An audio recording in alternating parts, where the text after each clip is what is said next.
I pledge allegiance to the flag of the United States of America and to the republic for which it stands, one nation, under God, indivisible, with liberty and justice for all. Welcome to our November 14th Tiverton School Committee meeting. Is there anyone signed up for open forum? Just as a reminder, people wishing to address the committee in open forum have 3 minutes and are to refrain from discussions of litigation, personnel, or contract negotiations. Edith Borden. Welcome. You might want to turn the mic on. Press the button. Does that work? Okay, this is my first time at a school committee meeting, so I wasn't exactly sure of the protocol. Will someone be timing me and telling me when I have my 3 minutes are up? I will do so, yes. Okay, so because I'm a resident of Little Compton but I work in the school, I've never been quite comfortable about coming and speaking my mind, but tonight I felt it was important. I'm the student assistance counselor, and I work for East Bay Community Action, and I've been contracted by the school for the last 19 years to work in the schools. I've been 12 years, first 12 years at Tiverton Middle School, and then for the last 7 years I've worked at both schools. My role is a prevention position. I counsel kids who are at risk for substance abuse, for making bad decisions around tobacco, marijuana, and self-harm issues. So I'm a safety person in the school. I do have some handouts that I will give after my 3 minutes just so that you have some other information. But my first year at the high school was the first year that the GSA was established here at the high school. And I knew the young woman who started it, and she was a very brave and courageous young woman, and I believe that it's made huge difference in the atmosphere at the high school, in the acceptance and tolerance of the students in general. And I'm here to speak, put my word in that I think it's an important issue, and that I think it would be helpful for the middle school. The Gay, Lesbian, Straight Education Network says that over 2/3 of LGBT students hear anti-LGBT language at school. 60% of the students do not feel safe at school, and the students are 4 times more likely to attempt suicide than heterosexual students. There is a serious safety issue there. So I think this would be an important thing for the middle school. It will be challenging. I'm not going to say it's not going to be challenging, but I think that it can be carefully done, and I think that over the years I've seen many more students who who've come out at younger ages because of so much in the media and because there's been so much talk about it. Kids are feeling more courageous about coming out, but that does not mean that there is not bullying that goes on in school. And I think, it would be a really helpful thing for the middle school to have a gay-straight alliance. So that is why I'm here this evening, and I will try to stay awake long enough so that I can I do go to bed quite early. I'm sorry to say I get up at 5. So I would recommend for anyone who has questions or would like more information about transgendered kids, we have this book at both libraries, the high school and the middle school. It's called Beyond Magenta, and it's stories of kids, actual transgender kids, and their coming out and how they've adjusted. I can also recommend an excellent short film that you can get on the internet, which is parents talking about their kids coming out and how their family adjusted and the difficulties there, and it's real families talking, and it's called Lead with Love, and I highly recommend it for anyone who's interested in learning more about the LGBT community. And I will pass out. Okay, thank you. You kept it to 3, thank you. Lisa Borges?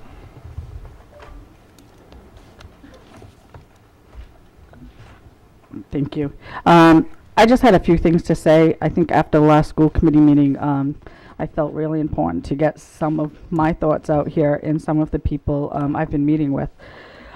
We were totally surprised at what actually took place. We saw it on the agenda. We thought it was going to be a 2-minute formality, a little discussion, yay, good for you, go. But what ensued was over 45 minutes of truly upsetting and at times anger-provoking discussion. Some of the comments and reactions from some of the committee was really disheartening and concerning. And at times, I actually felt that the person at this podium was a little bit treated with a lack of respect. I was quite surprised to see that that last meeting had over 1,400 views on YouTube, which if you look at all the other meetings, usually you have about 70 to 100 views. So that tells me that something happened, and I don't think it was for the positive. So I questioned why it was approved, why we have to yet again discuss it and provide data. Why does it matter are the middle schools in Rhode Island have GSAs? If we need it for our students, we should just do it. We need to be a leader. We need to be proactive, not reactive, which seems to be what we fall into the category of, is reactive. Why do we need data to drive all our decision making? We can't decide what's good for our students just based on data. That is a very small component of what should drive our decision making. I also don't recall ever any senior having to get approval for their senior project, even when it had to do with other schools within our system, because we've had students do stuff within our other schools in the system. So I'm wondering why the GSA at the middle school is being treated differently than other senior projects in other clubs.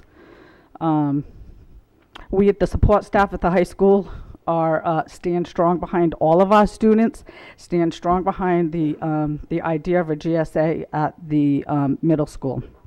And I'll do whatever is necessary to support our students, and especially this incredible endeavor. So the students, I feel as elected officials, you're here to represent all of our students, not just the simple majority. And I think some of you do a great job doing this, but I understand some of you have your own ideals and morals, but I think when that blocks what's good for our students, it becomes a problem. And you have to look at what's good for all of our students. And at a time when the social emotional stuff is getting out of control, we are dealing with crisis after crisis at all levels, and we have no continuity at some of our elementary schools with the support staff. A time we need to be adding for our kids, it feels like we're taking away. So I do hope that tonight's GSA discussion for the middle school is more positive than it was 2 weeks ago. I know we have a lot of people here in support of the GSA at the middle school, and I just hope that it continues to see the support that we need for our students. Thank you. Okay, thank you. Can I have a motion to approve the consent agenda? Yes, Mrs. Black. I'm going to say this and I'm fully in support of this, but guys, this isn't a sporting event, so please refrain from clapping, yaying. And I don't mean that disrespectfully, but I don't want anyone to feel intimidated ever about what they say or don't say. So we just, as this is a business meeting, please refrain from clapping.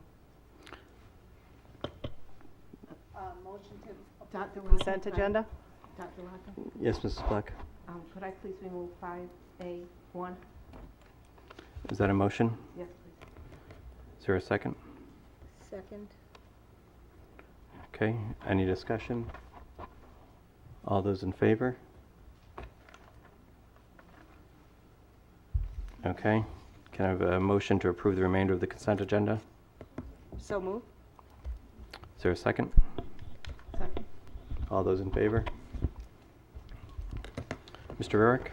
Yes, resignations, retirements, leaves of absence. Director of Finance, resignation, administration. Didn't we remove that one? We removed. 5A1, sorry. Yeah, sorry. I was looking at 5B1, I apologize. Head custodian, retirement, William White. Newspaper advisor resignation, Tiverton High School, Sarah Gray. Girls basketball coach resignation, Tiverton Middle School, Rachel Mata. Second grade teacher, leave of absence, Rangers School, Elizabeth Ronan. Maternity leave request, Fort Barton, Christine Kraus. Appointments, school to career coordinator, Donna Scales. 4/5 music, strings, chorus, general music, Tiverton High School, Tiverton Middle School, Kimberly Testa. Long-term second grade sub, Rangers School, Courtney Wood. Long-term business education sub, Tiverton Middle School, Sean Tullison. Long-term math sub, Tiverton Middle School, Jessica Caldwell. Girls basketball coach, Tiverton Middle School, Michael Brigham. And finally, lunch recess teacher assistant at Fort Barton, Cheryl Griffin. Okay. And can I have a motion to take up the item 5A1? Can I motion for approval? Oh, that was mine? Yeah, to take it up. So now we need to put it back on the agenda in order to take a vote. Unless you wanted to continue it, Mrs. Black, I guess. No, I just wanted to be able to vote on it separately, that was all. Okay. Okay. So a motion to take up item 5A1. Make a motion to take up 5A1. Is there a second? A second. All those in favor? Okay, a motion to approve item number 5A1. Motion to approve 5A1. Is there a second? Second. All those in favor? Opposed? Abstained? Okay, thank you. I'll entertain a motion to move up item number 9A, recognition of girl varsity volleyball team. So moved. Is there- Second. All those in favor? Mr. Ashley? Did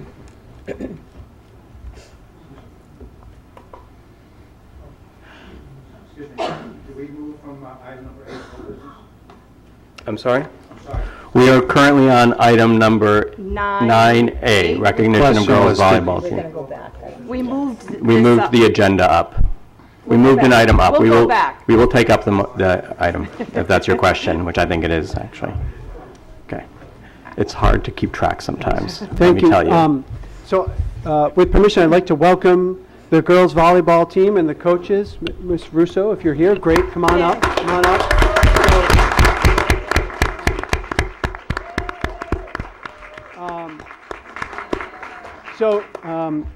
First, let me just officially announce that if you didn't get a chance to see the girls was it last weekend? 2 weekends ago?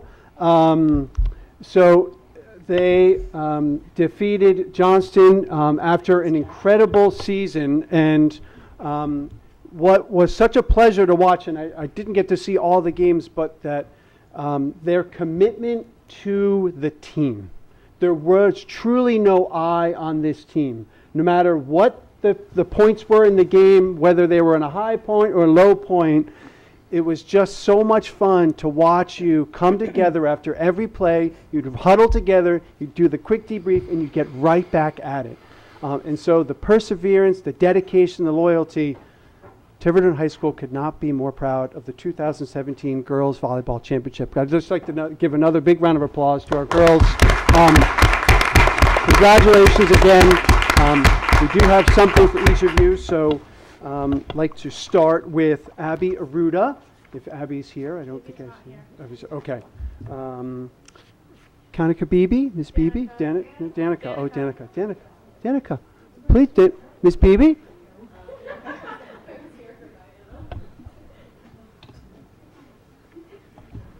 Congratulations. Please stay up. Please. It's okay. Stay. Correa Costa? Is Miss Costa here? No? Okay. Gabriella Dorima? No. Okay. Brianne Dopart? No? Okay. Still want to read the names. Chloe Galka? Congratulations. Savannah Goss? No. Okay. Samantha Goslin? Congratulations. Charlotte, Gilmet, am I saying that, pronouncing that right? Congratulations. Congratulations. Chloe Higginbottom? No? Okay. Tova Ibbotson? Thought I saw Tova. Congratulations. Congratulations. Alyssa LeCaire? Not here. Okay. Jessica Lubis? Kate Marshall? She's here. Kate, if you come on up. Join us, Kate.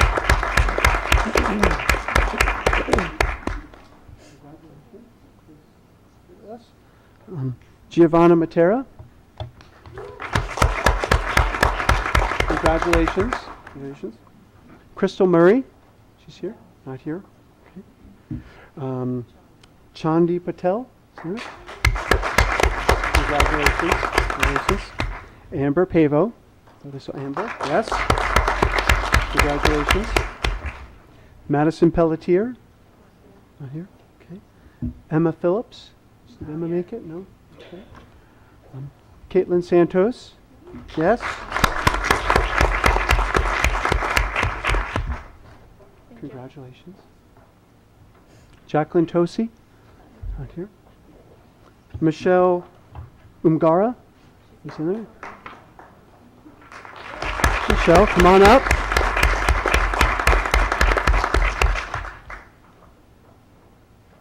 Congratulations. Thanks for joining us. Megan Vargas? No. Okay. Anna Wall? That's Anna. Congratulations. Congratulations. Again, just we have certificates for the coaches, but just a huge thanks to both Miss and Miss Russo. And if I'm correct, they actually started their season very early on. We had a little bit of an accident, and so I don't know, maybe that ended up being good luck for the season, but congratulations again. Yeah. Congratulations. Okay, thank you. Thank you. Well done, ladies. Thank you very much, Mr. Ashley. Yes, Mrs. Black? Yes, Mr. Ashley's right. The game was amazing, and the team spirit was amazing. Those girls that weren't on the floor were on the floor. They were all standing on the edge cheering, and the fans in the stands were, when they're singing their chants of "We Are the Tigers, the Mighty, Mighty Tigers," we were all so proud. And I ran out to buy a shirt, and when I was out there, they lost one of the sets, and everyone's yelling, "Get back in here, Mrs. Black." So I had to run back in, and I was so excited. It was a great night. Thank you for everyone. Okay, thank you. I'll entertain a motion to move up item 8A, Gender Sexuality Alliance Club. So moved. Sir, all those in favor? So again, I had asked to have this item placed on the agenda after we approved the club at our last meeting. And just as a point of order, I suppose, we were not approving a senior project, we were approving a club. That was not we do not approve senior projects one way or the other. That is up to the faculty and the administration of the high school. But primarily it was an opportunity to allow an opportunity for Dr. Dias Mitchell, who is the principal in the building, to sort of address us and let us know what her views were, and she was unable to attend the last meeting. I've also taken the opportunity or the liberty to invite Dr. Michelle Forcier, who I'll introduce after I've given Dr. Dias Mitchell an opportunity to speak to us as well. So yeah, if you would, Dr. Dias Mitchell.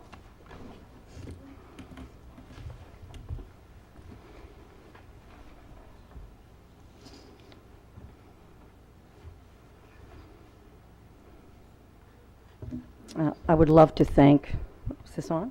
Hello? Yeah. Pretty loud voice anyway. I could not attend the last meeting, and as Ms. Borges stated, I don't think any of us could foresee that it would take 45 minutes or so of discussion. Otherwise, I would have canceled my plans and attended. I was approached a few months ago by Erica Perkins, our school psychologist, and Diana Dumont, a senior here at Tiverton High School, with the senior project idea. I did give it the green light, and I, like everyone else, was a little puzzled as to why it was on the agenda. I don't think that was a bad thing in hindsight if tonight goes as it should. The Tiverton Middle School Gender Self-Awareness Group is designed for gender non-conforming students and those who are questioning and or those with LGBTQ family members, parents, or siblings. Students at middle school age may feel exceptionally vulnerable when talking about gender identity issues with their peers, so a safe place is absolutely necessary. Our GSA will encourage students to be sensitive to one another, and the adult advisors will be prepared to offer private support to students who may be grappling with personal issues. The adult advisors will also offer their support for if a student needs a professional referral. I was approached by a few community members, I should say sort of blindsided, during the past week. A strange phone call and also someone visiting me at the middle school. So perhaps this is a great forum, the community and the children and the young adults who will benefit from this safe space. At this time, I would like to call Diana up. I believe she has a PowerPoint, and is her advisor here? Is Erica Perkins here? Come on up. This is Ms. Erica Perkins. She is the Tiverton Middle School psychologist. She is Diana's advisor for her mentor for her senior project.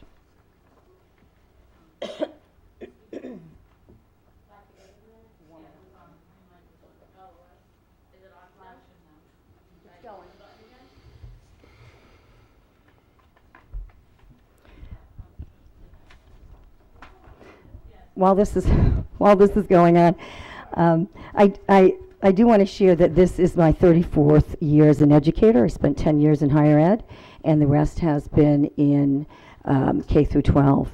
I have yet to work in a building. I've only worked in middle schools and high schools in my K through 12 career. I have yet to work in a school where a student hasn't, or students, hasn't transitioned.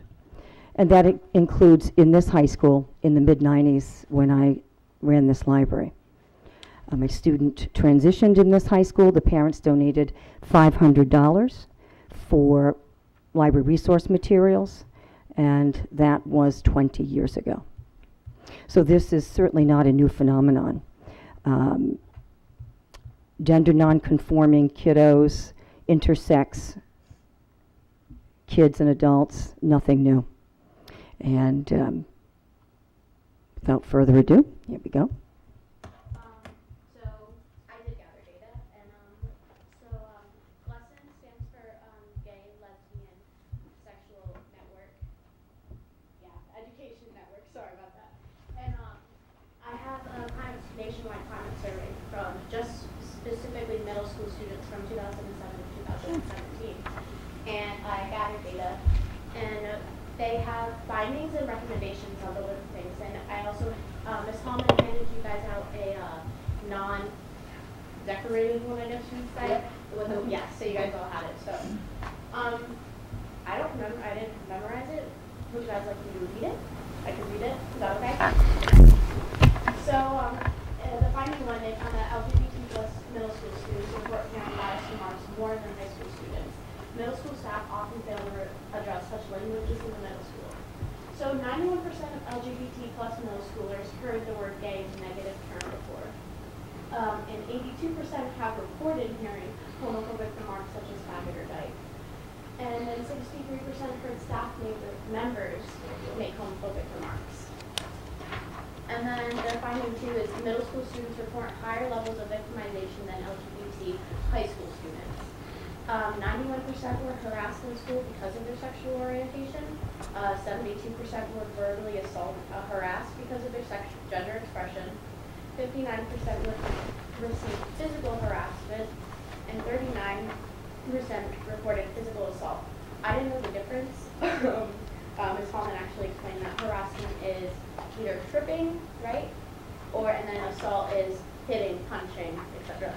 And then 24% were physically assaulted. And then middle school students were twice as likely to be physically assaulted based on sexual orientation than high school students. And so I have finding 3, 4, and 5. LGBT plus students are often miss classes and do not attend schools because they feel unsafe. More than half of LGBT kids in school report missing at least one day of school in the past month because they do. And finding 4, harassment and absenteeism because unsafe school environment negatively affects LGBT plus students' academic performance. And in finding 5, LGBT plus students report a greater sense of safety and less absenteeism when they have supportive educators and accesses to GSAs and LGBT-related topics in schools. And then the facts is that U.S. middle schools are typically more unsafer for LGBT students with climates that are more hostile than those experienced by high school students. It is clear that there is a need for an action to create safer school environments for LGBT middle students.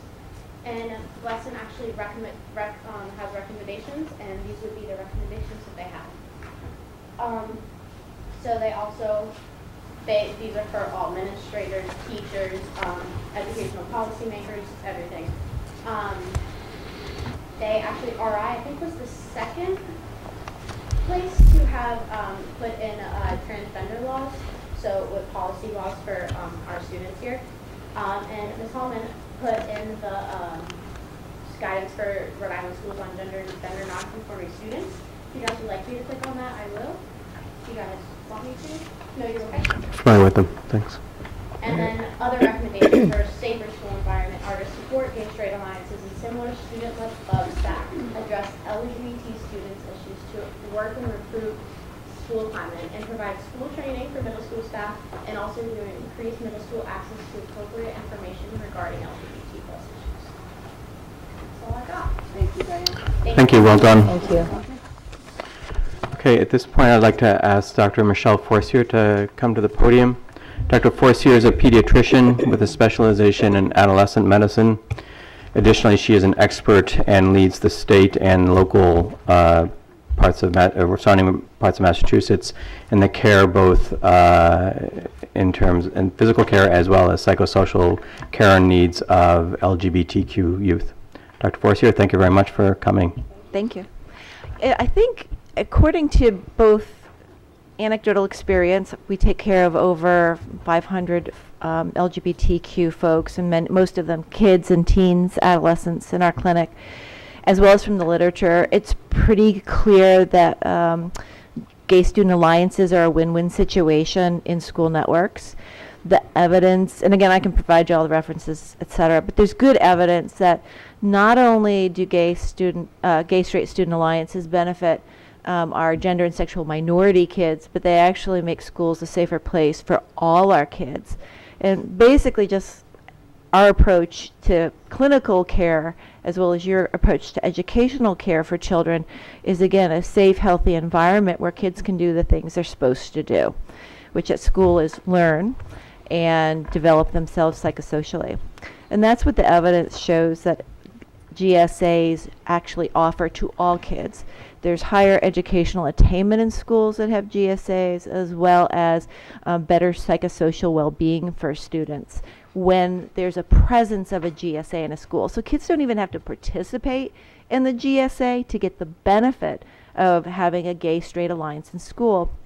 And I think what we think may be happening is that when schools make commitments to the safety of all kids, when schools commit to celebrating the diversity of all their students, there is probably some elimination of minority stress. And minority stress is is a theory where if you're different, there can be stigma, isolation, and a whole host of factors that lead to negative health outcomes. And that minority stress theory definitely can apply to LGBT youth, but it applies to ethnic minorities, it applies to racial minorities, it applies to folks who are socioeconomically disadvantaged. So to keep my piece short, there's pretty clear evidence that both from a youth, a gay youth, a transgender youth, as well as a cis heterosexual youth perspective, gay-straight alliances offer entire schools some health benefits, better psychosocial outcomes, and also higher educational attainments. There's data about depression, suicidality, substance use, But I think those pieces of the literature are strong enough that there's not so much argument about that. Part of the argument sometimes is, how do we implement this? And again, celebrating diversity and celebrating a culture where every kid is appreciated for their authentic self, modeling for parents that adults should be listening to youth and again, appreciating the diversity every single youth adds to our class, to our family, to our church, to our community. These are great things that your school can model. And again, I think it's a win-win situation for gender and sexual minorities as well as their straight and cisgender counterparts. So does anybody have questions or concerns? First from the committee, any committee members have questions for Dr. Forcier? Any of the administrative staff? It can all be done in a very developmentally appropriate way, in a way that educates all youth about respect, all youth about compassion, that introduces ideas, again, of diversity is exciting and not scary. You know, the opportunity to, I think, promote a citizenship and future leaders, educated persons and leaders in our communities is exciting. And again, I think that benefit is not just for members of the GSA or gay and lesbian and transgender students, but it works around for all the students. And I find that works in my practice too. As I've learned to take better care of our gender and sexual minority patients, I think my whole practice has improved in terms of how I take care of all kids. And I appreciate that opportunity. So, Dr. Forcier, I just have one question. If there were a couple things you could tell to, you said, sort of part of the issue might be the implementation. If there's a couple things you could tell to a school district or a middle school that was going to start such a club, what are the things that you would tell them to sort of be sure you do, be sure you not do? Well, I think that the first thing is Rhode Island has a remarkable resource in Youth Pride. And they come to schools and do these comprehensive staff, youth, whole school trainings to basically help everybody get on board, be familiar with sort of the concepts, and again, what are the goals of this sort of diversity training. So you have a resource that does hundreds of these trainings over time, and again, can serve as an ongoing resource for your school and for your students. So I think that's one thing I would definitely get in touch with the Youth Pride folks and have them be your resource.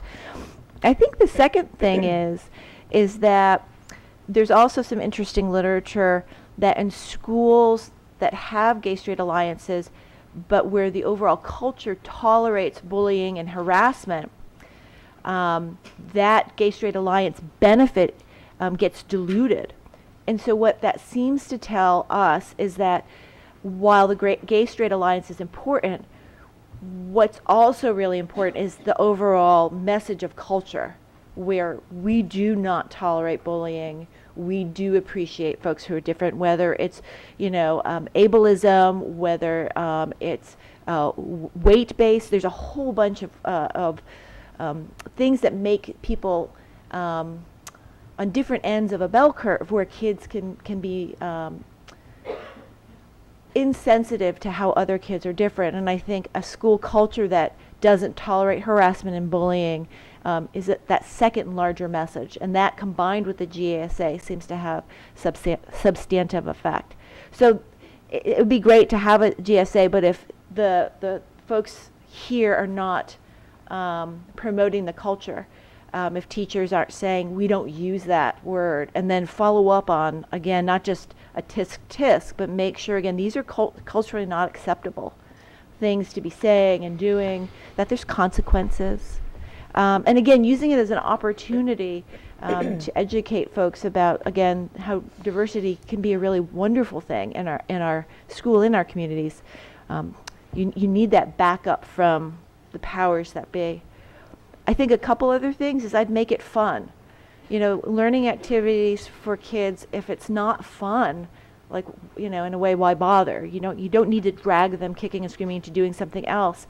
And, so in part of making that fun, making available activities for the GSA that may not necessarily engage just gay kids or transgender kids, but lots of kids.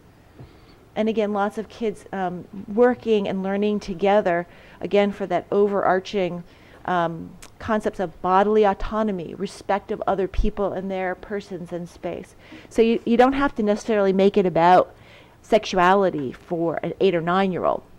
You can target it to, isn't it wonderful that we're different? And let's talk about the ways we're different. GSAs might be great spaces for kids who have gay parents or gay family members. GSAs may be great for a kid who whose brother or sister is coming out and transitioning with gender. So if you look at the Gay Straight Alliance as a much broader, like, we appreciate diversity and we want all kids to have this space, safe space to come together and bring to us like their diversity experience, then you've got some powerful messaging. And again, that's really systemic, not just targeted regarding gender and sexual minorities. So those would be a couple of the things I would just advise having your students really sort of direct a lot of the attention, activities. And then if there's issues that come up, utilize your community experts. Myself and our social worker, Jill Wagner, would be happy to come and do sort of age-appropriate discussions about, sex ed for the the gay transgender teen. Utilize people in the community that can help make this successful, and consider again, if this is an effort that you're really putting time and thought into, then writing it up, and demonstrating why this was really exciting and why this really changed things in your world, so other schools can follow your lead. Thank you. Anybody else? All right, so Dr. Forcier, thank you very much for coming, and I'm glad that my directions did not get you lost. Thank you. All right, if there's any members of the public that would like to address the committee, the podium is open at this time. Please come and state your name and address. Thank you. Hi, my name is Michelle Silva. I live at 29 Connecticut Street. I am a mother of a current sophomore and 3 graduating students. I'm here tonight because several things. One, I've had a little bit of difficulty with Miss Farnsworth when you said you would pull your son right away. That hit a nerve with me because as a mother of a transgender student or prior student, to pull him away and not give him an education on how to be diverse and how to be accepting is a big issue with me. This isn't about an adult issue. It isn't about a child issue. It's about a human issue. They're human beings. We have to learn. If we can't teach our children to be accepting, or if we can't be accepting ourselves, we'll never teach our children to be accepting. And my son struggled when he was here, his freshman year. He was depressed. He wasn't quite sure at the time how to tell me and his father that he was gay. He was a girl at the time, how to tell us he was gay. And when he did, it seemed to take a burden off him. The depression, went to counseling, the depression disappeared. Thank God. Thank God we were accepting and he was able to have that. The GSA at the high school helped him be able to express himself more with other peers. And as he grew, by his senior year, he did come out in school, not to us as transgender, and everyone was very accepting. And I think when he did come out to us, again, the fear factor, it was just a big weight. This year, he's in a university, or the past 2 years in a university in Philadelphia, that is, the diversity is their prime thing. And I have not seen my son flourish more. Everyone is accepting. They don't look at him as a transgender student. They look at him as a male student. This isn't about gender or sexuality, and maybe that threw you off. It's about us teaching kids to be accepting at a young age. I know earlier this year, Mr. Ashley sent an email to all high school parents about, we need to be more accepting and teach our kids to accept students and call them by pronouns that is acceptable. That goes by any age, regardless, whether they're elementary, middle school, high school. We need to be accepting, and if we can't, then we're not setting a safe environment. When you're pregnant and you're having your child and everyone's like, oh, what are you having, boy or girl? Everyone always says, I don't care as long as it's healthy. Well, in order to do that, then we need to teach our children to be accepting for that child to be healthy, because we don't know the damage we do by making a comment or making a look or, oh, what's wrong with him, or oh, what's wrong with that. And some kids struggle with the fact of, all right, Sally's gay. Well, that doesn't make me gay, but can I be friends with Sally? And, you know, their immaturity, if we sit there and send that message to them, you can't go to that. That's an adult issue. But it's not. If we can talk to our kids about drugs, and we can talk to our kids about alcohol, and we can do sex education in 4th grade, then we can talk to them about preferences. Some people like girls, some people like boys. You know, Sally has 2 moms, Joe has 2 dads. It doesn't matter. It's not about that. It's about accepting who they are. When my son came out to me, I said, is it going to change who you are as a person, your soul, your person? Is that going to change? He said, no. I don't care. I don't care that you're male, that you're female, that you're gay, that you're straight. And I told my children, I love you for who you are. I work with kids all the time. Behavior kids, special needs kids. I don't see them as, oh, you're a behavior child, you're a special needs child. I see them as a human being, as a child. I love them for them, and I teach them based on that, not based on what their disability may be, or their behaviors may be, or their sexual preference may be, but who they are.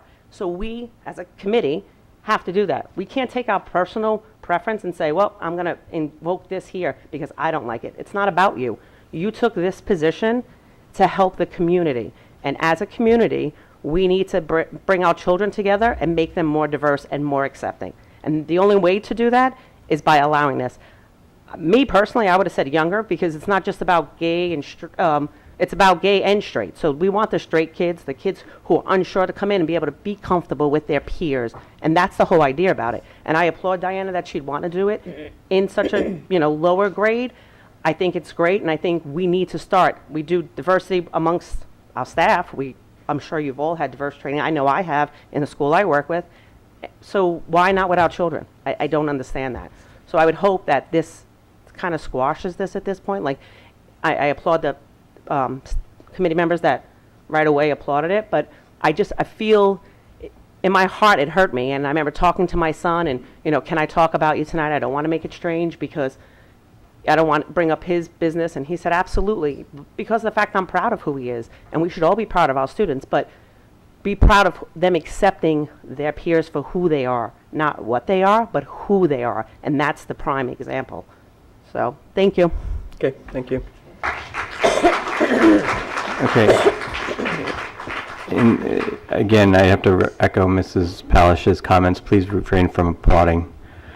Anyone else from the public would like to address the committee? This gentleman, he's been waiting. Yes? Okay, just come to the podium. Please state your name and address. Yes, my name is Paul White. I live at 643 Old Colony Terrace here in Tiverton. I've been Tivertonian for 40 years, and I've never been to a school committee meeting. Well, But it's good to be here, and I want to thank all of you for your service, and all of you folks that are here. You're showing real interest in what goes on in the school. This is a very delicate subject that we're talking about tonight. And I know that a lot of people were concerned that there was a blowback for people with opposite views on what a GSA is all about. And for what I can sort of gather right here, it's more like stop bullying because of.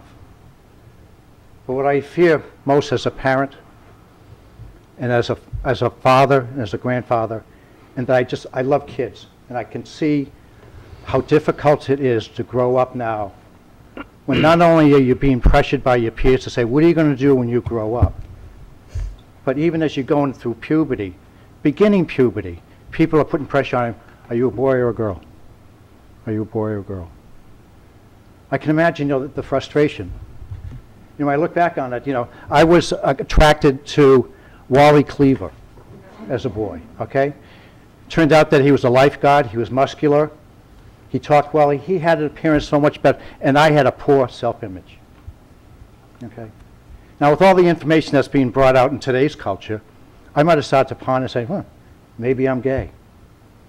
Or maybe the fact that I found that Charles Atlas was attractive, maybe I'm gay. But I wasn't inundated with all that stuff, Pornography had to be sought after. There wasn't sexualization about all these things, about what it means to be a man and what it means to be about a woman. But I know this, from the bottom of my heart, okay, and even though it reflects my faith too, that God created man and woman, okay? All right? And the point is that it does matter whether I'm a man or a woman. And if I have tendencies that might be to identify with the opposite sex, that is normal. Okay? But it doesn't take away the truth that I don't have to define myself by my sexuality. What I define myself as a child of God. That's most important. So it transcends all the bullying and all that stuff. You say that I'm ugly or that I'm uncoordinated or I'm not smart.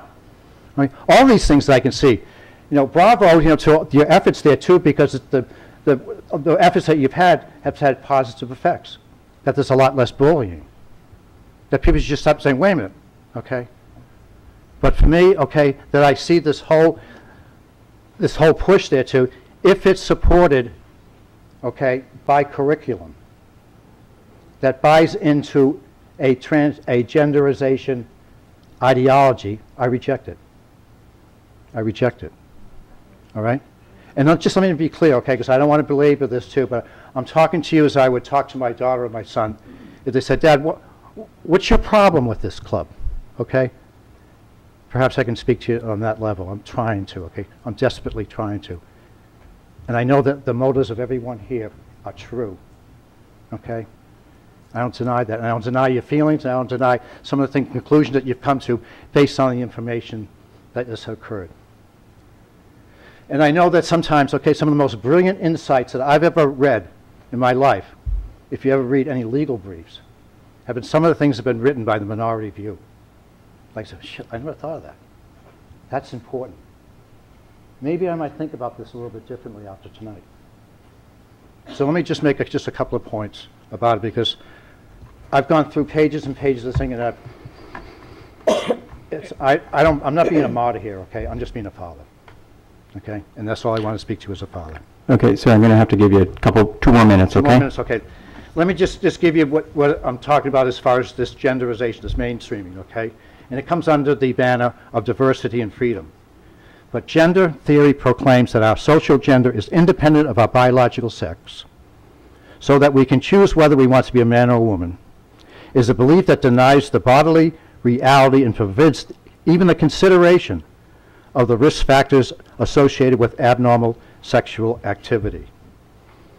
It's a subversion of the identity of man and woman by destroying gender stereotypes in beginning in kindergarten. And it's a deregulation of the normative standards of sexuality that I enjoyed growing up, and that I know that people that I associate with feel too, that they find these things to be true. We want to protect the minority, and there's no reason that any person that's in a minority should ever be persecuted or ridiculed or thought to be less than. I know that. All right? I suffer from an illness that the only way that I can be able to cure it, okay, is through a spiritual solution. And yet spiritual solutions aren't even talked about this.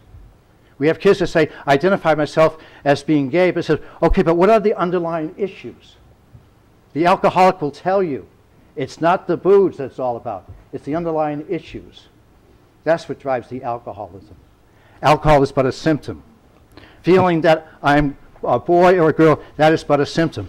All right, let's go tear it back.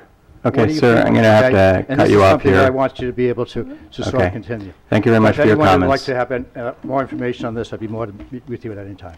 Thank you for your comments. Thank you for your time. Okay.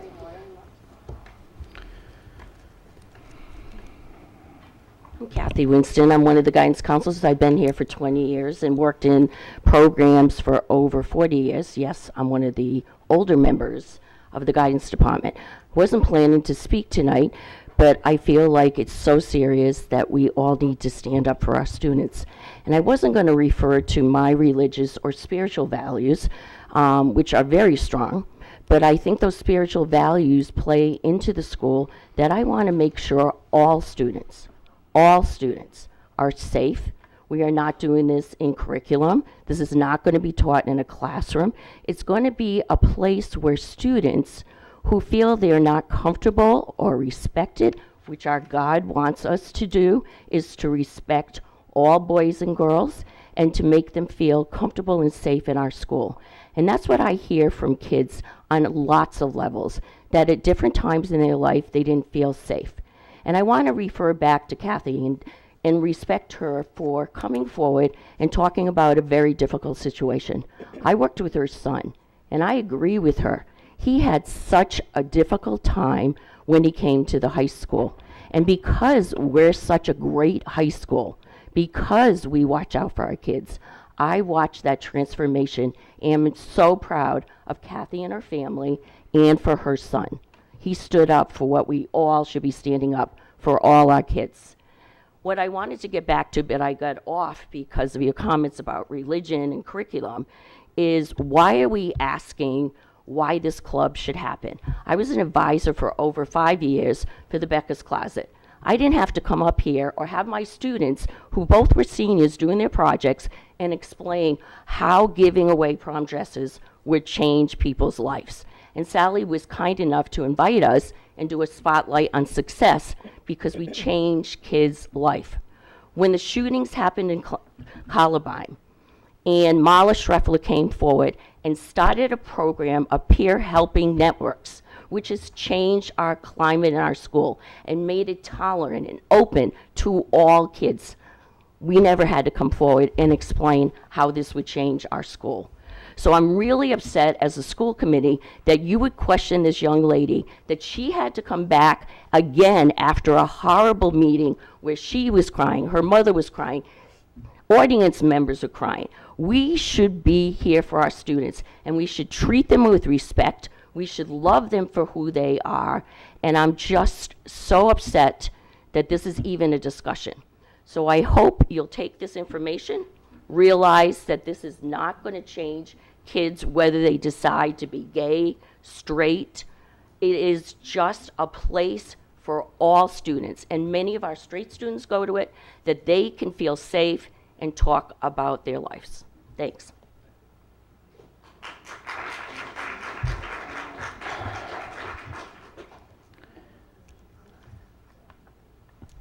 Just a reminder that when at the podium, you should really be addressing the committee, not necessarily the audience. Thank you. Hi, my name is Justin Levesque. I was the co-president of the GSA my senior year with my friend Diana. I've been in the club for 4 years, and around middle school is when everything got really bad with a lot of people and a lot of things. And I was outed, which means that I didn't want to tell people that I was gay, and people told other people that I was gay that I trusted because people started suspecting it, and it ended up really killing me, and I ended up getting really depressed, and I ended up in the hospital twice. And I just wanted to say how important it was for the GSA up here and how much more it could have affected me at my younger age and how differently my life would have went and how much I wouldn't have had to go through if I had a support group of people that were older at a high school level that have been through it and done the same thing. And it makes me really sad that it's an issue and that there's still people out there that want to fight against such a good thing that's so important for so many people. I don't know, but it just kind of made me really, really mad to watch that video and everything, and just makes me really sad that my friend had to come up here twice, and she went home. I just want you to know she went home and cried because of the things that you said for hours, and it made all of us hurt as a community. And I just want to say how powerful my DSA is and all my people that have been going through the same thing, because I know how hard it was for a lot of them. And I just how important it is, 5th grade, 6th grade, I want it to be all of them. Why are you excluding people from a club that's just for a platform for people to talk to and everything? And I just don't know why you're trying to keep it and exclude people, because it should be everybody. It's diversity. It's so important. It's something that not a lot of people have, and obviously not a lot of people have it. But some people need to start from younger, because if you start from the younger age, then it blossoms them into older people. There are still males that will not talk to me because of my sexual orientation, still to this day, in college, in high school. I was outcasted for it for so long. I didn't eat in the lunchroom for almost 4 months in 8th grade. There's still people that are like that. And I'm just so happy that I found my group of friends, and it's because of the GSA, because I found the people that I needed, and I found the people that were going to nurture me and not hurt me. And I really hope that those same kids in the middle school will take advantage of it like I did. Okay. Thank you. Thank you, Justin. Hi again. Diana? As you know, my name is Diana. Wait, is this on? Yep, you're on. Okay, sorry, it didn't sound loud. Thank you, everybody, for being here. Thank you so much. The support is wonderful. And so last year, the high school did Who Am I Anyway? And it was a play we put together, and we ended up putting it on for the whole school during advisory. And what we did was anybody in our GSA could basically speak about anything. You could do. We had a person do a song. We all sing at the end. We had poetry, like spoken word poetry and all that. And I spoke, and that was probably the first time I got on my big girl pants, and I basically told myself that I can do this, and I'm going to reach out to people.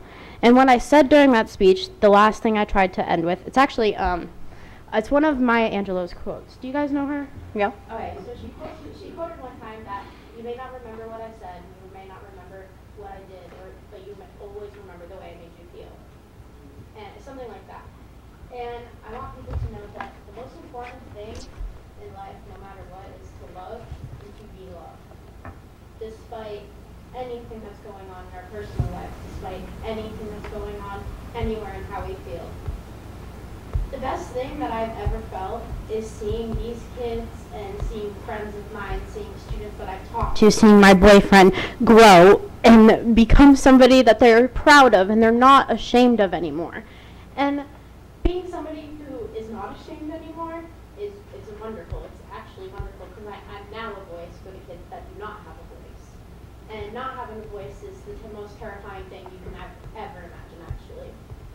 And the reason why I'm doing this is to help these kids, is to bring matters like this and make them important and to realize that this is a bigger picture than just sexuality and than just liking who we like. It's literally, like Mrs. Silva said, it's a human thing.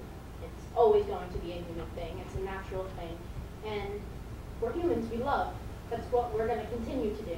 We love unconditionally, and that's what everybody in this room is here for, is to love unconditionally. And this club just shows everybody that no matter what, even if they don't show up to the club, even if they don't want to, they just know that this school is making one more step to become so much more comforting for them and a safer place for them. And sadly, I know people have their beliefs. My mom, she went to church. I went to church. I was in catechism. I have my beliefs. But all beliefs aside, we're human. And we just have to love, and we have to accept. No matter what, we agree with a certain situation, whether or not that we understand it. Most of the time, I don't understand half of these things. I really don't, if I'm being honest. I try my best. I really do.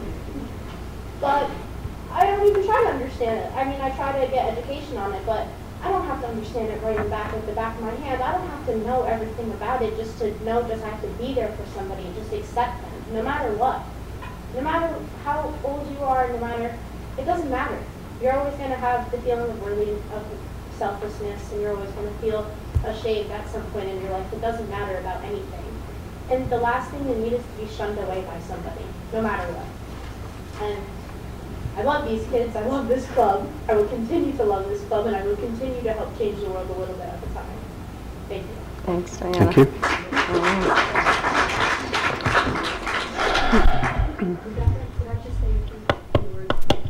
I think there's been some confusion the past few years or so around clubs. I think in the past, clubs did not have to go before the committee for approval, and now I think it's more of a policy. It's more than procedural, but the fact of the matter is that by policy, all clubs, no senior projects, all clubs need to come before this committee for approval. It has nothing to do with what the club is about or who's joining it or anything else. You can look at the past. Right, and I just wanted to that is the case. We have that is the case by policy, yep. in the past few years. As with middle school soccer, as with everything else, chess club, whatever. The important thing is it was approved. It was approved unanimously, yes. This room is filled with kind, caring educators, students, families, community members, and public servants, and that is apparent to me. So I just want to clear that piece up. Clubs do have to go before the committee. This club was not singled out for that. It is policy and procedure. Thank you, Lori. That's correct. Is that all? It's on. Oh. It Now doesn't you're seem on. it doesn't seem loud to you, but it is on. I'm Rebecca Elwell, and I'm the director of the Tiverton Prevention Coalition as well as the Newport County Prevention Coalition. And I just wanted to step up and thank the school committee for putting this on the agenda for the second time. Whether people could question why it was discussed a second time or the length of time it was discussed in the first place, I'm really choosing to take this and looking at it as an opportunity to address a really important social emotional topic. It's a topic that many of us struggle to have the right words, struggle to know the best ways to support students. And some of the students that we struggle to support the most deeply are some of the most vulnerable students. So I, for one, appreciate the opportunity to be able to discuss it tonight and hear the different perspectives that people have to offer. I think that the GSA touches just the tip of the iceberg for the supports that we need to provide for our students. It is an after-school club. It does change lives. We've seen that among our high school students. We've seen it through the research that's been presented. I've done quite a lot of reading over the last couple of weeks, and we know that middle school in particular is a time of great personal development. It is probably the most challenging. I don't know any of us who would choose to go back to our 6th grade year of life. There's just too much. There's so much that is expected of young people.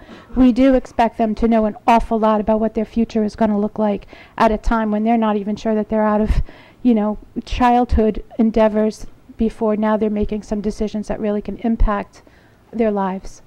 So in saying that, yes, this is an after-school opportunity that I think is going to be really beneficial to the young people that choose to participate.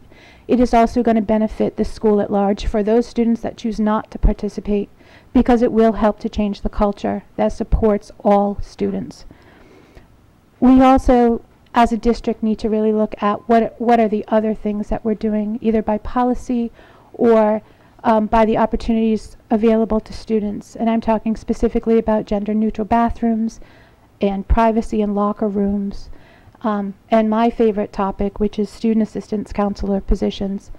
And that's my area of focus right now. I think a little bit to the point where I'm not quite losing sleep over it, but I am very deeply concerned that 8 years ago, Tiverton had a 5-day-a-week middle school student assistance counselor and a 4-day-a-week high school student assistance counselor.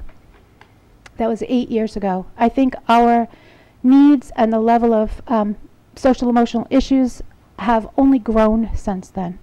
Over the last 7 years, Edith Borden has split her time 5 days a week between the high school and the middle school. As of this year, she has a 4-day-a-week schedule and will be primarily focusing at the middle school. When EBCAP hires and trains someone, the high school will have someone 2 days a week, 2 hours a day, I believe, 4 days a week. We have, in effect, lost a 5-day-a-week position over time. I don't think that's okay, especially given the magnitude of issues that students are facing. At a time when we need more service, we have now less. I do support the GSA at the middle school. I think it's just the tip of the iceberg, and I applaud the student and the staff members who have stepped up to be a provider of that support for a population, an age group, the middle school, that really needs all of the support that we can give. We have an opportunity to provide a safe and open forum, and I think that's what is being meant to do. I just wanted to also put a reminder out. I came before you last year, I think almost 2 years ago, requesting the opportunity to put out a federal grant application, a proposal to support our LGBT youth. The school committee approved that unanimously. I sent in the application. The Tiverton Prevention Coalition received the grant. It is it's just under $50,000 per year times 4 years. We're now entering in year 2. Diana mentioned about the Who Am I Anyway project. That project was funded through that grant. That grant, we're just beginning year 2.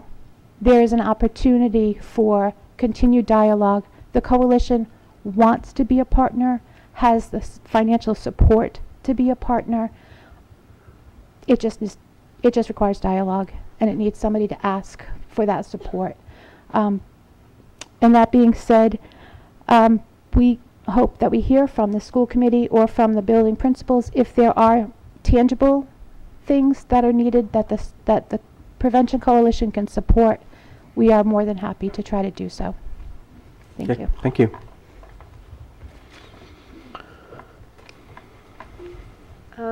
Hi, my name is Danica Beebe, and I've been a student at Tiverton my whole life.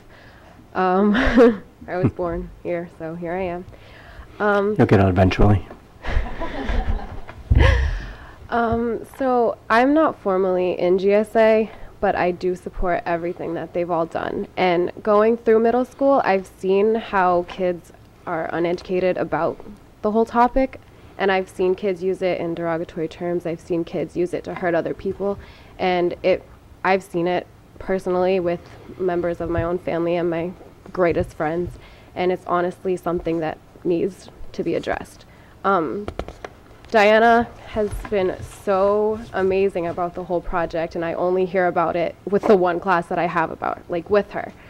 So I'm standing here as class president. I'm supposed to, talk to all the kids in my class, address other kids in other grades to help build a really strong environment around us.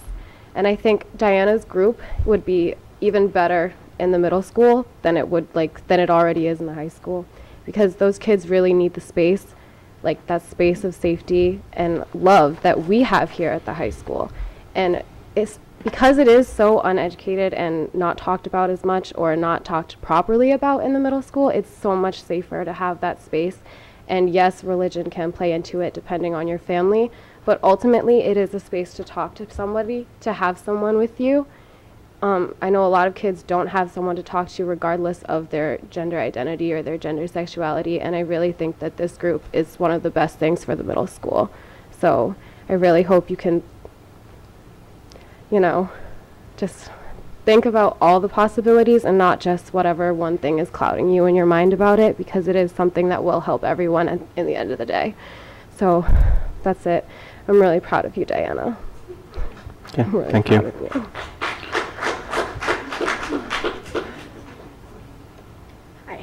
My name is Camden Pine. I've also gone to Tiverton schools my whole life. And my personal self-discovery and coming out process started in the end of 6th grade and kind of concluded about halfway through 8th grade. And a lot of that process was really tricky for me because I was by pretty wide margin the first person in my grade to come out at all. And for a little while I felt really isolated, and then I started to find people I was close to. And in 7th grade we actually tried to start a GSA, but we were, 12 and nobody listens to kids and we didn't know what we were doing, so that didn't go very far. But at that time, I was really looking for a place where I could belong, because while my parents have always loved me, they didn't understand in the beginning, and I know it's been really hard for them to really understand what I've been going through. And there was a time in 8th grade when the middle school was the most accepting place that I had.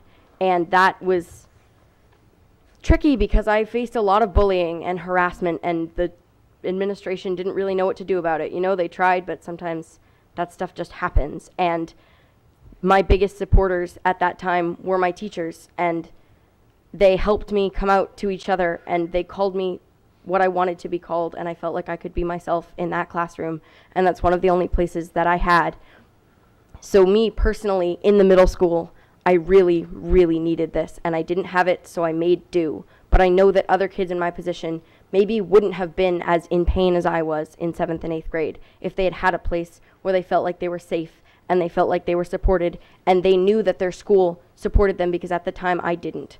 And I recognize that you did at the time, but I had no way of knowing that, and I didn't really feel safe. I only had my teachers and my close friends, and I kind of felt like the rest of the world was against me because I didn't know, and nobody outside of that group really openly supported me at the time. So it would be I know that there are kids who this would be really, really important for, just to know that the school does support them and they have a place where no matter what, they go there and they know that their identity is loved and supported. Thank you.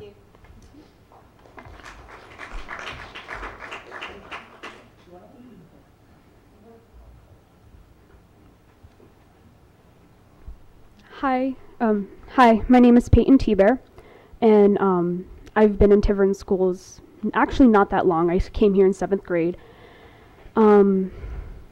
Basically, I just want to say that I know there are a lot of different views on the GSA, and I get it. I completely understand that there are things people don't understand, and there are things people just don't agree with, and that's okay. It's cool to not like things and to not agree with things. That's fine. I just think, going back to what Diana said, it's about acceptance. And not even that, it's tolerance. It's about, even if somebody walks by you and you don't agree with them at all, and the thought of what they're doing makes you turn up your nose, you gotta just let it go.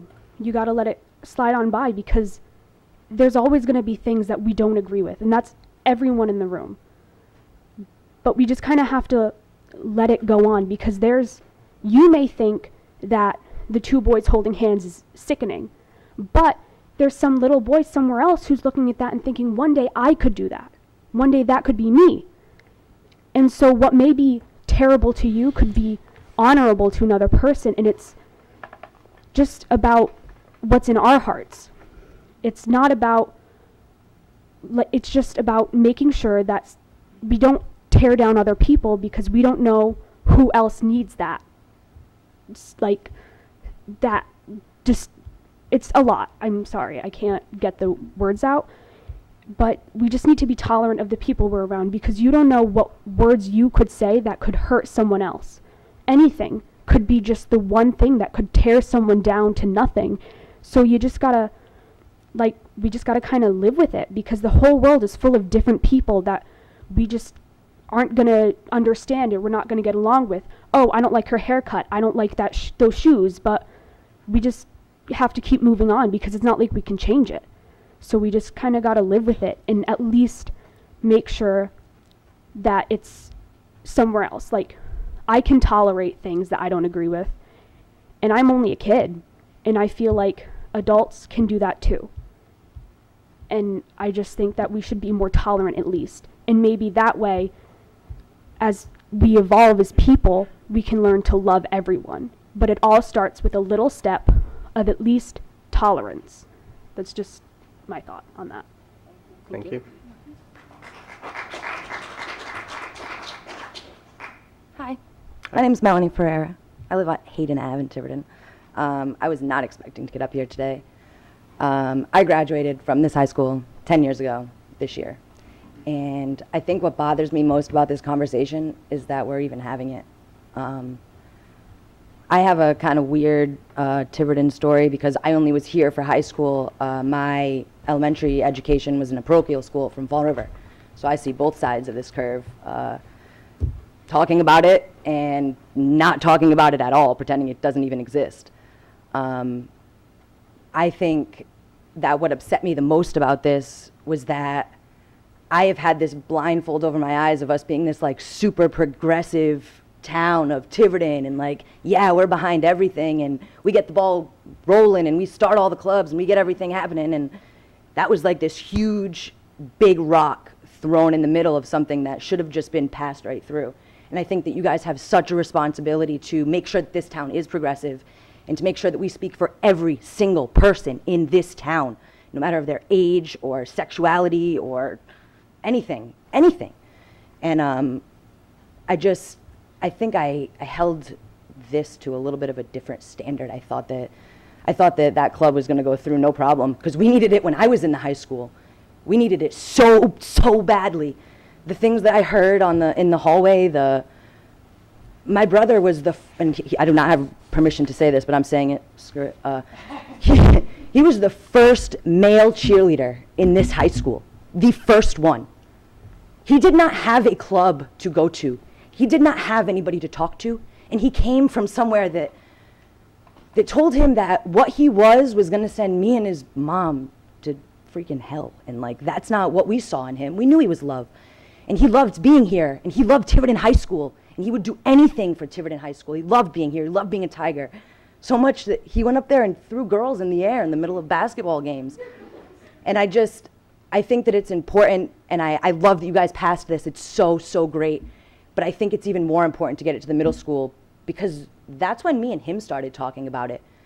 And that's when I started seeing changes in him. And that's when he wanted to talk to people and have someone to reach out. And I think it's so great that you did pass it and that you're putting it down there, and it's super important. But just remember that you're driving the train, guys. You got to be progressive. You got to be ready and ready to change and ready to be the first one to do it. Not wait for the statistics. Do it. We need it. Do it. And that's it. Okay, I'm going to close the public discussion at this point. If there's any members of the committee that would like to make any comments, feel free. Okay, thank you. Otherwise, we're going to, yep, Mrs. Black. Okay. I think you all noticed, the ones that come to all the meetings, that Tiger is sitting up there, and he said it was okay, but we have Sparky down here, and he's the international symbol of comfort and security. And I know as a teacher, if kids and staff don't feel safe and secure, no learning will occur. I know that. And that means every single student. We all said that last week. We all supported this. And I just wanted to say that the art students made this sign for me. Students performing acts of real kindness. That's who Sparky is. That's who this school department is. This shirt I have on won a national award for anti-bullying. Name it, claim it, stop it. We've been doing this for years. We'll continue to do it, to accept every student, as we said last time, that comes through the doors. This whole committee has supported it, and I'm very proud of everyone that came and spoke tonight. Thank you very much. Dr. Larkin? Mrs. Balch? Go ahead, Diane. Mrs. Farnworth?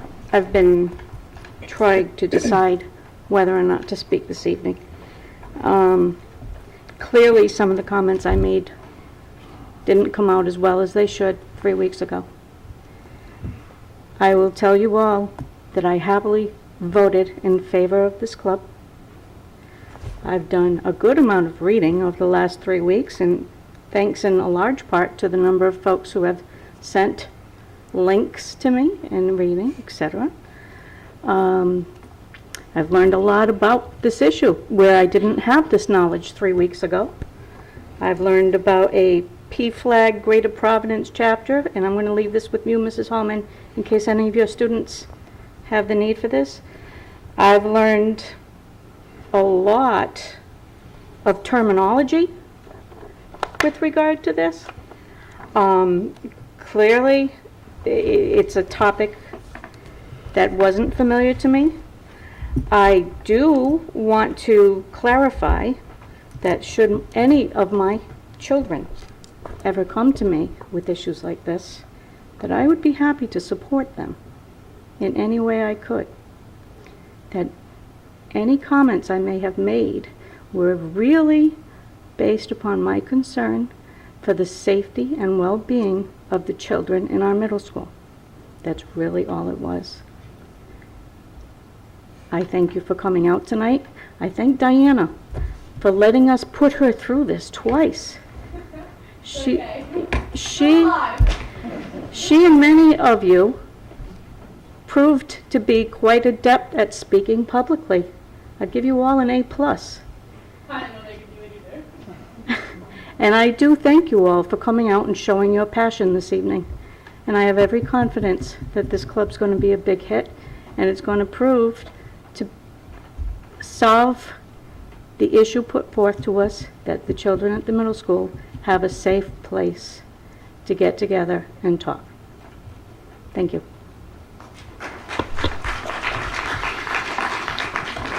Nope. Anyone else? Administrators? Sure you want to talk? Okay, all right. So we are on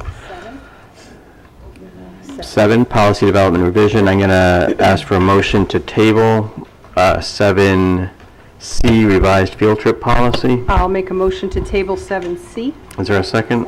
All those in favor? Okay, we have 7A, revised communications policy, number 1075, first reading. Any comments? Go ahead. So the policy subcommittee met on, oh, I Go on. apologize. The policy subcommittee met on a few occasions, and one of the things that we wanted to do was bring this policy up to where we are in the electronic age. We wanted to make allowances for certain uses of social media and other electronic communications. So for those of you in the committee, in your packet is the mocked-up version of the policy, and if you have any questions, I'd be happy to take them. Any questions for the policy subcommittee or for Ms. Farnworth, Ms. Palish? The second Okay. one, oh, here. Yep, go ahead. Do we want to vote on them individually? We or- cannot vote on We're them. not This is voting, the right? first reading. Okay. The second one is the head lice protocol, and this was brought to us by our school nurses. We have taken their recommendation and developed this new policy, pretty much, to the way that the professionals wanted it. What professionals? The school nurses. The school nurses. Thank you. And then lastly, the early graduation policy in your packet.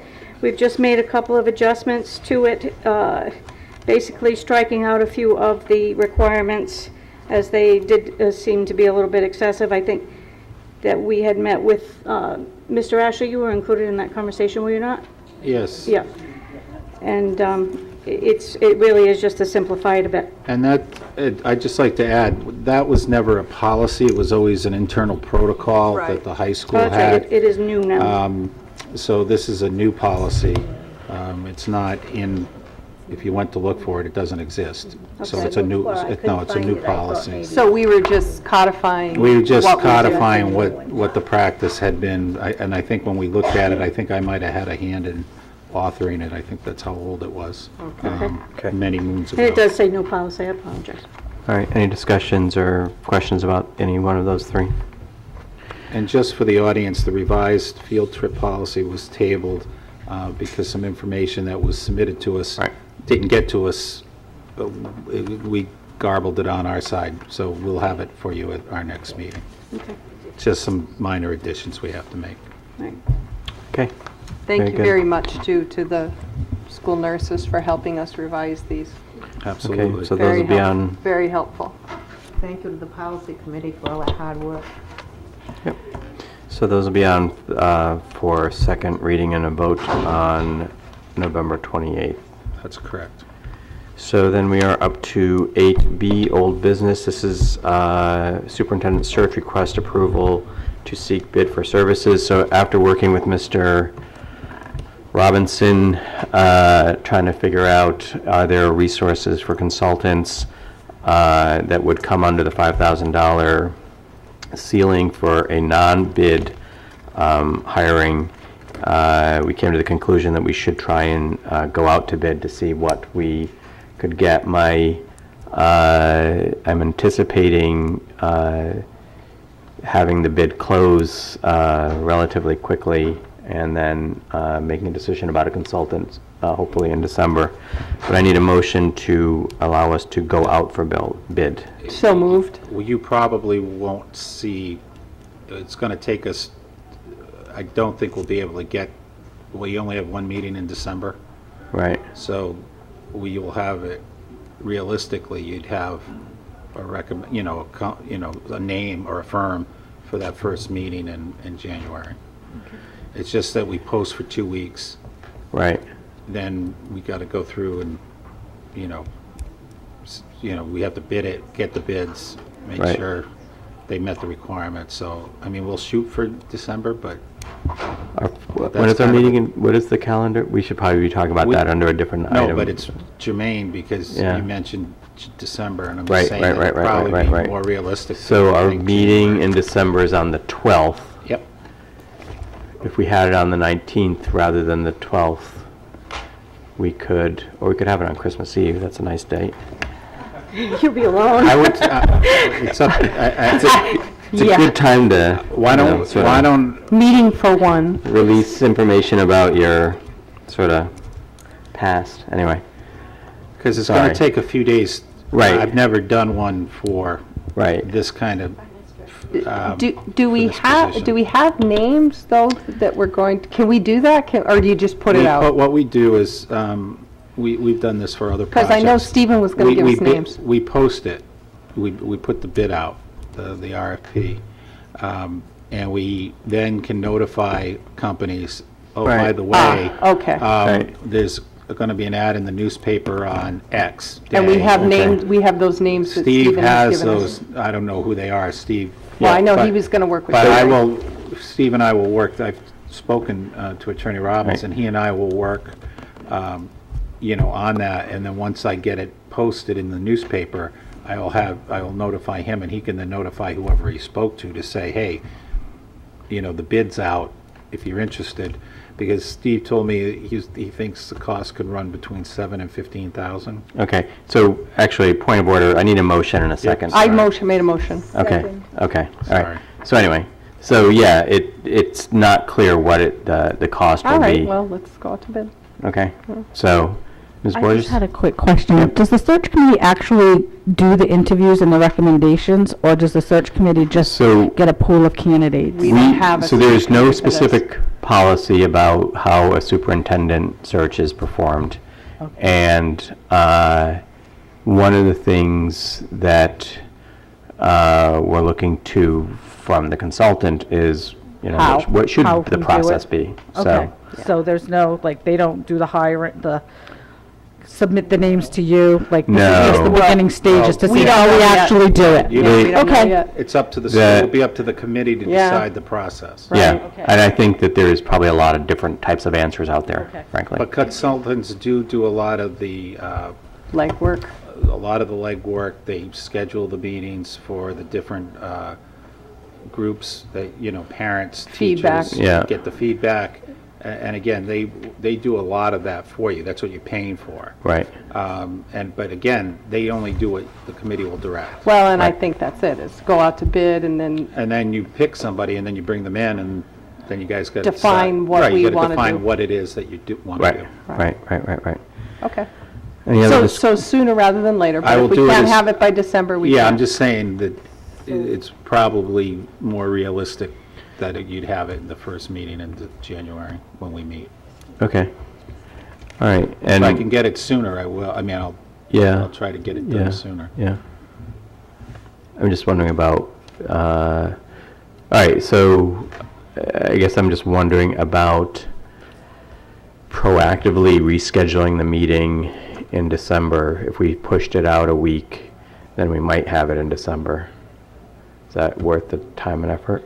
I'm not getting a lot of enthusiastic facial expressions. I guess, This isn't a quick, I don't mean to be believe me, I'm all in favor of getting this process up and running. Why don't we do this? If Bill feels, if the superintendent feels that he could have it by the 19th, we can schedule meetings Yeah, via email. Yeah, okay, all right. That sounds like a good compromise. perfect. All about compromise. All right, can I have any other discussion? All those in favor? Okay. New business donation of high school gymnasium curtains. And you know how I love to talk about curtains in this meeting. Well, this is more informational, and it's just to, I guess, seek approval. The boosters want to replace the curtain. If you go into the gym on the far side facing the football field, there's a tattered curtain where the weight room is, not room, but the weight area where the band plays at graduation. Yep. They want to replace that curtain. Okay, can I have a motion to approve that? Second. Okay. Any discussion? All those in favor? Where is everybody? All right. So, I thought they were here to talk about the curtains too. This is the real sexy stuff. Yeah, come on. This is government. Item Finance 9C. The curtains have come and gone. Curtain talk Curtains is have big. closed. Free to go now. curtain talk. No, please Okay, stay. so Could have something on so cable, curtain talk. Parking lot. This committee does talk about curtains an awful lot, I have to say, even more than my wife. So, Well, all right. Parking lot, awarding a bid to pave the high school parking lot. Yes, we went out to bid to pave, to get prices to pave the high school parking lot, and I included in the initial bid to do the student lot and then the road in the back there. And if you've ever driven it, it's not nearly as bad as what the middle school parking lot was like, but it's pretty bumpy and rough. So we asked that they, for companies to bid on that as the primary work, and then a secondary bid or an alternate bid was to pave, give us a price to pave the dirt road between the high school and the middle school. And the reason why I asked for that price is because I've had a number of conversations over the years with Chief Blakey, and I've also talked to Chief Floyd about the need to have an access road in case of an emergency between the two schools. Because if something happens that shuts down North, I'll use right here, at North Brayton Road, we have no way to move anybody out. That would allow it. Or if we needed to move buses, say there was an incident in front of Quintel where the buses couldn't get out, even a car accident, the buses have no way to get out, but if you had that access road, the buses could then come out here and circumvent. So that's why I put it in, because it's really the first time we've gotten this far in the process to do it. And again, you have two prices. You have, again, per the bid, you see the costs, the same company as the low bidder for both, just doing the high school parking lot and the alternate, if that was something the committee wanted to consider. I'll make a motion that we approve Cardi Corp's low bid of $167,995 for both the high school parking lot and the alternate access. Any discussion? I do want to ask us all to step back and think about the amount of money we're spending here. I was the one that brought this to the table initially, going back probably 2 or 3 months ago. And really the intention of that request was simply to pave the student lot at the high school. That it has pretty good number of craters in it. And it is, for those visitors to our schools, one of the first impression type items that folks see. And at the time, the town was just about to pave Brayton Road. And, my go-get-em thinking said, well, can we get it done at the same time? And now it's grown into $168,000. It's not what I had originally intended. I would also, question spending an additional, what is it for the access road? Sorry. 52,000 to solve for a what if that's not extremely likely to take place. Certainly not with any frequency. So I just ask us all to sit back and consider how much we're spending here.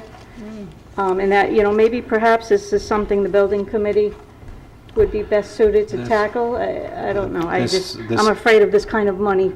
I don't think it's one going request. I don't think it's going to get cheaper. Is there a second? There was. There is. For discussion? There was. There is. Yep.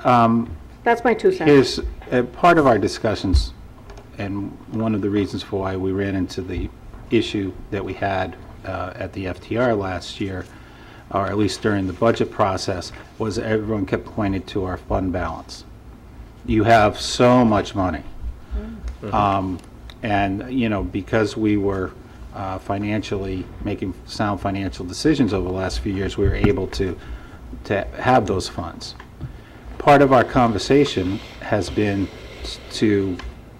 can we find a way to lower, even though we haven't voted on it, we've had conversations of trying to reduce that number and put it towards one-time expenses so it doesn't reoccur in the budget, but that we can point to the taxpayers or for taxpayers to say, well, yeah, we did have this money, but here's where it went. It went to paving the parking lot and creating an access road that our police and fire chiefs have, they don't bang on my door and say, you have to have this, but they said, if we could do it, it would be helpful, and they've given me sound reasons for why to do it. I included it for informational purposes. I did go, it was a little bit beyond the scope, but when you're doing a bid, you do it this way, you put an alternate in and you say, find out what it would cost us.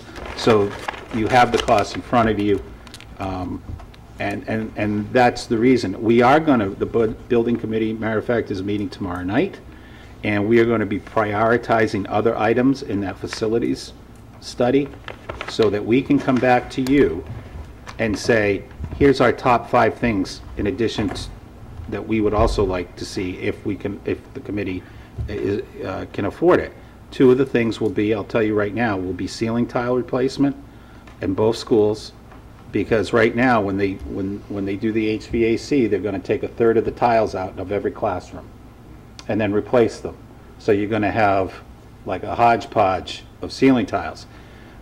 Alborg Construction has proposed that if we pay for the other tiles, the other 2/3, they'll put it up for us. All we have to do is pay for the tile. Same with the electricity. We can put new lights in both schools at a cost that and since we're ripping the ceiling tiles off, that's the time when you do your lights. So we'll be coming to the committee with recommendations, that is from the building committee, to say, here are, I don't know how many things we'll say. I know there's 2. There's those 2, plus there might be some others, to say, here, to us, because the budget's starting soon, it's already underway, here's things that we can pick off that list.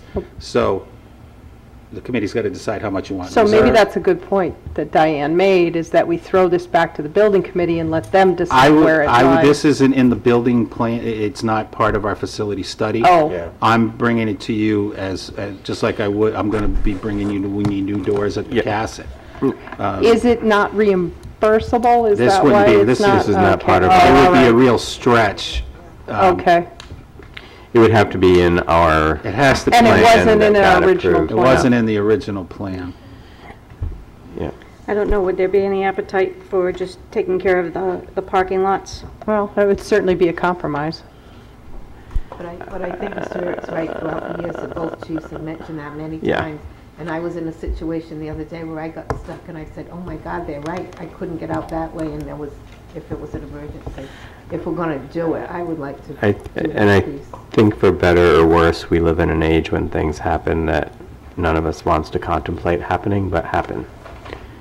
So I think it is actually, when you look at the egress from each of the schools, we're vulnerable. And also, and I'm just using the 2 big schools, but if we ever had to move students from Ranger, let's say the high school wasn't available or was whatever, and we had to move them, if we had to just bunny hop, we had to move the high school kids to the middle school and Ranger kids to here for whatever reason, we'd be able to use that they'd just be able to walk. Yeah. We wouldn't need buses, we could just walk them that way, so. And I do worry if we get into a situation where, these funds, and they will probably really soon, if we keep getting $1 at the FTR, run out, and we'd run into a situation where we have a safety issue and now we're forced to find money somewhere else. It's going to be programming money. I mean, you hope it doesn't happen, but, and isn't it, and I would think it's cheaper to do it when you're doing something else versus just it alone. Yes, because they have the people there, they're mobilized, they can buy the asphalt, in one large sum. Can I ask one question? Does the town own all of that land between the 2 buildings? We have care and custody of that land.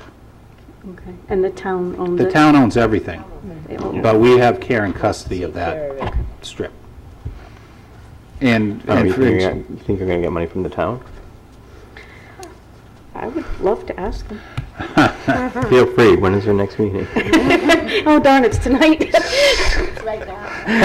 Maybe they'll have one on Christmas Eve for you. So I'm inclined to, I think this is maybe we could have wiggled it in under health and safety. I can submit that part of it, the access road, and try to get. So we could with a letter go ahead and approve the and bid get a and try to letter, at least get as part of Sally that. mentioned, to get a letter from the two chiefs. That's a good idea. And say, hey, all they can say is no. Yeah. When we submit it, they can just say, it doesn't go. Yeah. But that would be, a good idea to submit that. I like that. To try to get reimbursement for it. Okay. And again, we haven't, we'll get to it at the next meeting Yeah, it's a as good far point, as though, what that Diane. surplus number is, but Yep. again, it's something that the committee's got to, decide long-term as to how to handle that. Okay, so there's a motion on the floor. Can I have a vote? All those in favor? Opposed? Okay. And Mr. Rurick will see into seeing if we can get that on reimbursement for health and safety. Yeah, and again, the of work's not going to be done until the That's right. spring, so it's easy to send them a letter. I'll find out from Yep. RGB who we send it to, and I'll talk to Doug. Yep. Item 9D, THS Yeah, this is Banfield just- trip request. This is an annual request and just seeking approval for the band trip to New York City. Motion to, And to Hershey Park, sorry. go ahead. Second. Any discussion? All those in favor? Opposed? Okay, item 9E, monthly financial report. Yeah, this is just, Doug has been doing these and giving them to me to submit to you so you can track where we are. One question that Diane did have for me, and it brought it to my attention, was health and medical premiums for retirees. It's a line item that's 52122. It's on the first page, about halfway down. That is a new line item. RIDE in their infinite wisdom under UCOA have asked districts and towns to split that number out. It used to be included in the top number under health and medical premiums, but now they have started asking districts to account for it separately. So that's why you don't see anything originally budgeted, because Is that running under budget? no, it's running a little over. I Aren't we believe. in, Forecast is 320. No, you're right. No. Again, I'm not the finance guy, but I think we're so running is, about. we're in like should be. fiscally, Right, like so we're in we're the through fourth October. month? 4/12 I'm not the in. accountant, you tell me. Yeah, we're 4/12 Yes. in, that's fine. Yeah, we're not, It's under, isn't so it? we're a third of the way in. 33%, so it is. a Yeah, little so bit it's under. It's Right on the under. money, close Remaining enough. balance. See, it's under. I can do that. All right. Right. Thank you. We spent- I am looking at premiums. last- Okay, yeah, I'm looking at 4% theirs, though, not ours. Did you want to speak to the tuition? Yeah, the also? tuitions, that, Doug updated what he originally told me, and I didn't bring it with me. I can give you the email on Where? it. There was an accounting issue on how he accounted for that line item, and I'll. What line item are we talking about? Where? It's on page 2. Toward the bottom. 3 on the bottom, with the tuitions. We have seen a reduction in the number of students, but there was an accounting issue on how he accounted for it. Tuition to Yes, tuition to Private private service? sources, Okay. yes. We're not 300,000 to the good, we're not going to see a surplus there. Because I talked to Doug about that yesterday. And so much of these, it's also timing of when we pay the bills too, right? Yes, because sometimes, again, especially with out-of-district tuition bills, sometimes they come in after the fiscal year ends. I mean, or they come in later. or Well, after it's the something quarter. important to remember, because this is all cash basis. Mhm. All right. And that's my role as interim finance director. All right. Thank you, Mr. Berry. Item And again, 9. as I've discussed with Diane, if you folks have questions, and you just send them to me, and I'll get the answers, to whatever financial question you have. Thank you. Well, I That's right, put him on the spot this week. It's okay. On all those accounting questions. I got bombarded. Just going to ask you Still, some I'm questions. still trying to feeling it in hold my us. head. CTE. All right. 9F, Prepare Rhode Island Summit Report. That's Sally. Mrs. Black? Yes, this is a conference we went to, Elaine went, and Amy Downey Roach was there. And the guest speakers were Gina Raimondo and Ken Wagner. They were all there, and they were just talking about all the new CTE programs, which we just talked about, and career tech, and importantly, the payment of those, like if you're going to be a comprehensive high school like we are, and still keep the program so they don't tuition out to other places, and very important to get those credentials in, and we do that. And the project lead the way, they talked about all the great things that are happening, and we're doing them, the advanced course network that we're involved in. And so it was good to sit there and know that we're doing all the things that they're trying to prepare the students for. And it's really exciting what's going on. As we know, as Deb remembers with the high-stakes exit test, that was easy. See, that was easy. You fail it, you take it another time it's not easy for the kids, but it's easy for them. This is very complicated, but it's very exciting. So I want to be on the front of this and try to get to everything we can and show our faces. So here's Tiverton, don't forget about us. So Well, I don't think they forget about us. No, but we try to make them remember, okay? So that was great. That was a good one. Okay, great. And then I pass those out to you guys. Yep. Yes. Thank you. Thank you. You're welcome. Item 9G, update health and wellness report. Yes, we had our health and wellness meeting tonight, and it was a good meeting. Chartwell's gave their latest, and the parents were there, and the nurses all came, and it was really a good meeting. But it was just a kickoff. The next time we hope to get more parents and phys ed teachers so we can get all the schools are doing great things with their running clubs and everything. And Amy, can you talk about the trust people that you're going to try to get back in when they... Sure. Our wellness coordinator from the trust has moved on, so she wasn't able to join us, and they're waiting to replace her. But they will be eager to help us ramp up a staff wellness program, as well as any initiatives we want to have in terms of partnering around chef demonstrations and health and wellness awareness activities. And Rebecca was there as part of the Tiverton Prevention Coalition because we both have the same goals, both bodies, and we're going to be working together with them. So that would be great. Thank you. Okay, thank you. Item 9H, update on Director of Finance and Administration search. Yes, we've had a screening committee. I set up a screening committee which was comprised of Amy, myself, Dot Eckersley, who is the assistant to the Director of Finance, and Mrs. Gina Augustus, who's the business manager at Newport County Regional Special Ed. Gina was previous to that, her current position, she was the business manager down in Little Compton for a number of years. We had 13 applicants. We reviewed the applications based on our qualifications that we posted. There were 3 semifinalists that we interviewed, and we decided as a group that there were 2 of the 3 that we needed to take a longer look at, and I've interviewed those 2 candidates, and I gave you the dates. We did that last week.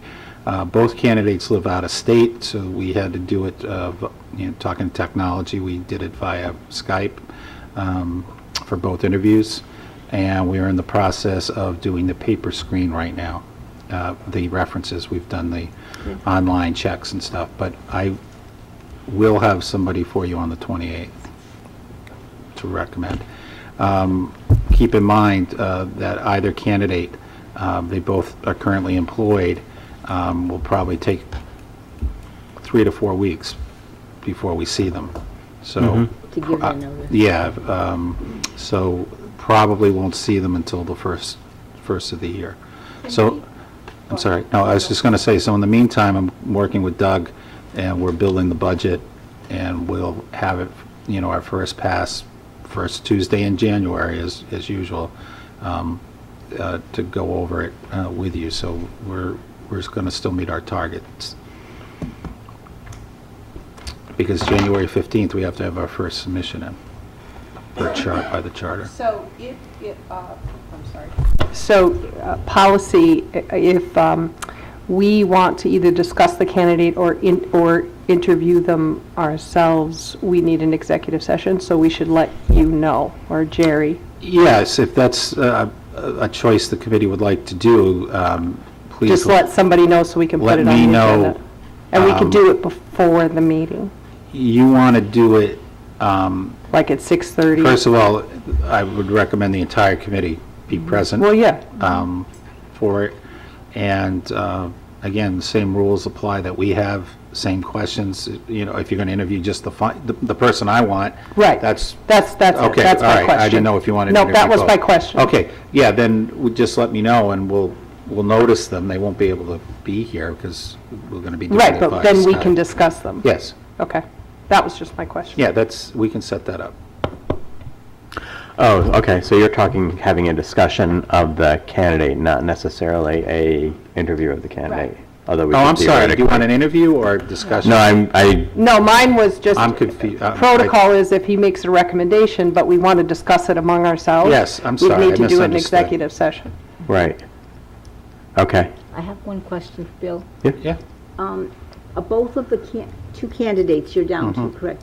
Would they be far enough away that they need to relocate? Yes. So that would have to be agreed They- upon. that's- But they said yes, they Yeah. would be willing to Yes. relocate. Okay, Yeah. thank All you. right. Okay. Should we set up an executive session for? 6:30?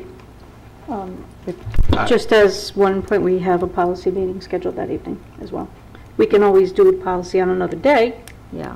but at that time right I now, would we're suggest scheduled for policy. you give yourself more than a half hour. Yeah. Only I would simply too. because it takes, even if Yeah, it's just one Yeah, question. let's do policy on another, I'm let's do sorry, I'm thinking policy on interviews. another day then. But you might Even want to so, give yourself an hour. 45 minutes.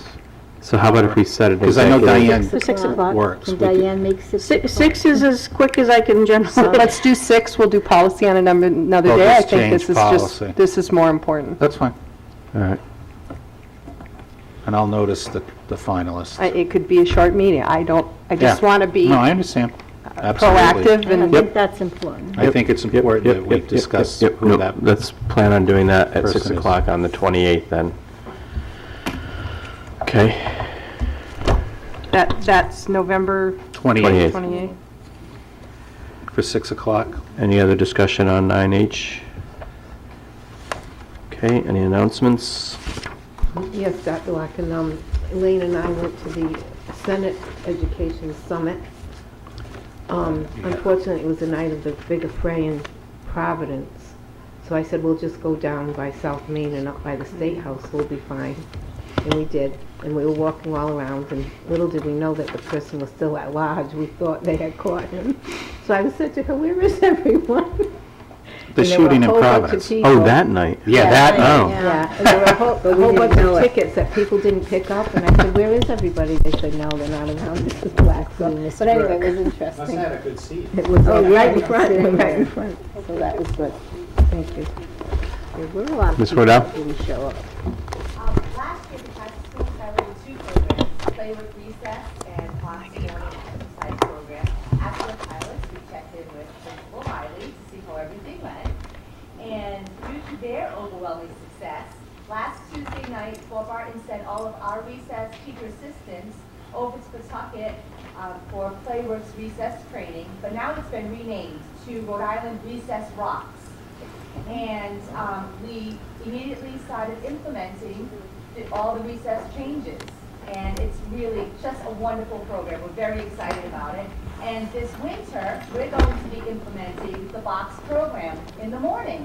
So thank you very much, Mrs. Bowden. Sharing best practice. Any other announcements?